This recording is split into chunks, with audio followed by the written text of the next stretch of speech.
అందరికీ నమస్తే. ఇక్కడ మీకు కనపడుతున్నటువంటి పశుగ్రాసం గడ్డి హీరామణి అండి. ఇది దేశవాళీ గడ్డి. హైబ్రిడ్లో ఉన్నటువంటివి కూడా ఇంత ఏపుగా పెరగడం అనేటువంటిది ఉండదు. సూపర్ నేపియరు దిగుబడి ఎక్కువ వస్తుందని చెప్పి అంటారు, కానీ ఇంత ఎత్తు వరకు నిలబడదండి, అది పడిపోతుంది.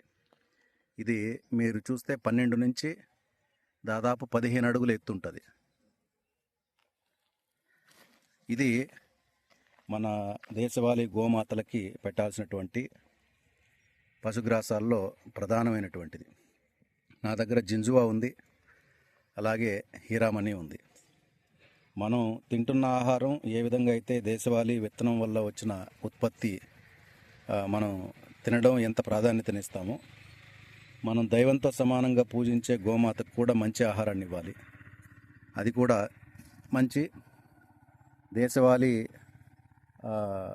ఆహార ఉత్పత్తి అయితే బాగుంటుంది అనే కారణం చేత మనం ఈ హీరామణి గడ్డి జాతిని మనం డెవలప్ చేసుకుంటూ ఉన్నాం. రైతులకి విత్తనం రూపేణా ఇస్తూ ఉన్నాం. ఇది ఇంత ముదిరినప్పటికీ కూడా లోపల ఉన్నటువంటి పల్ప్ ఏదైతే ఉందో గోమాతలకు సంబంధించి, అది అంత మెత్తగానే ఉంటుంది, హార్డ్గా ఉండదు. అలాగే దానికి తగినంత రుచి, కొంత స్వీట్నెస్ ఉంటుంది. ఇది ఒక్కసారి మనం పెట్టుకోగలిగితే దాదాపు ఒక 7 నుంచి 10 సంవత్సరాలు మెయింటైన్ చేసేవాళ్ళు కూడా ఉన్నారు, నాకు తెలిసినటువంటి రైతులు. ఇలా ఎక్కువ దిగుబడి వచ్చేటువంటివి మనం కొంతవరకు బాగా పోషక విలువలతో కూడుకున్నటువంటిది మనం ఆవులకు మేతగా మనం ఇవ్వగలిగితే అవి ఆరోగ్యంగా ఉంటాయి. మనం మెయింటైన్ చేయడం, గోశాలను మెయింటైన్ చేయడం కూడా సులభమవుతుంది.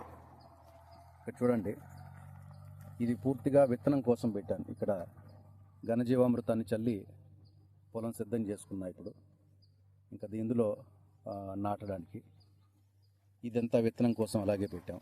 ఇంత ఏపుగా పెరగాలన్నప్పుడు దాదాపు మనం విత్తనం కోసం పెట్టింది ఇది 6 నెలలు అలాగే ఉంచినటువంటిది. మనం మామూలుగా సూపర్ నేపియర్ ఏదైతే 45 రోజుల నుంచి 60 రోజులకి కటింగ్ వస్తుందో ఆ విధంగానే కట్ చేసుకోవచ్చు. 45 రోజులకే కూడా వచ్చేస్తుంది. 5 అడుగులు 6 అడుగులు ఎత్తు వరకు వస్తుంది. ఇది విత్తనం కోసం ఉంచింది కాబట్టి 6-7 నెలలు సమయం అలాగే ఉంచాం. విత్తనోత్పత్తి కోసం అలాగే పెడుతూ ఉన్నాం. ఇక్కడ మొదల దగ్గర నుంచి గమనించవచ్చు, నీటి ఎద్దడిని అంటే నీటి ఎద్దడిని తట్టుకొని ఉండేటువంటి పశుగ్రాసాల్లో ఇది ప్రధానమైంది. సూపర్ నేపియర్ కూడా ఏంటంటే తేమ తగ్గే కొద్దీ తడి ఇస్తూ ఉండాలి, లేదంటే వాడిపోతుంది, ఎండిపోయే ప్రమాదం కూడా ఉంది. ఇది అలా కాదు, కొద్దిగా తడి అప్పుడప్పుడు ఇస్తూ ఉంటే చాలు. ఎప్పుడో నవంబరు, డిసెంబరు, అలాగే జనవరిలో కూడా 1-2 వర్షాలు పడ్డాయి. ఆ తర్వాత నీళ్ళు ఇవ్వలేదు వీటికి, అలాగే ఉంచాం. అంత ఆరోగ్యంగా ఏపుగా పెరగడం ఈ ఒక్క గడ్డి జాతిలోనే మనం గమనించవచ్చు. మీ పరిధిలో ఎక్కడైనా మీరు గోశాలలు మెయింటైన్ చేస్తూ పశుగ్రాసం కావాలనుకున్నప్పుడు మీ దగ్గరలో హీరామణి ఉంటే నాటుకోండి.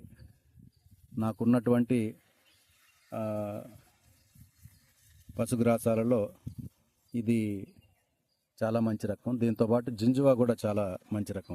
అది కూడా నీటి ఎద్దడిని తట్టుకుంటుంది. ఎంతటి వర్షం వచ్చినా, అలాగే మనం నీళ్లు కట్టకుండా ఎంత ఎండకు వదిలిపెట్టేసినా అది చనిపోవడం అనేది జరగలేదు. కాబట్టి ఇవన్నీ ప్రకృతి మనకిచ్చినటువంటి అపురూపమైనటువంటి సంపద.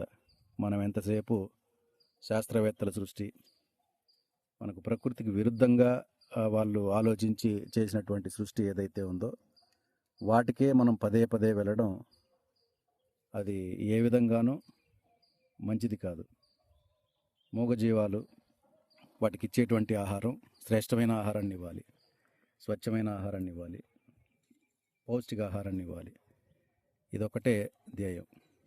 కాబట్టి ఇలాంటివి మీరు చేసుకోగలిగితే మంచిది. Thank you.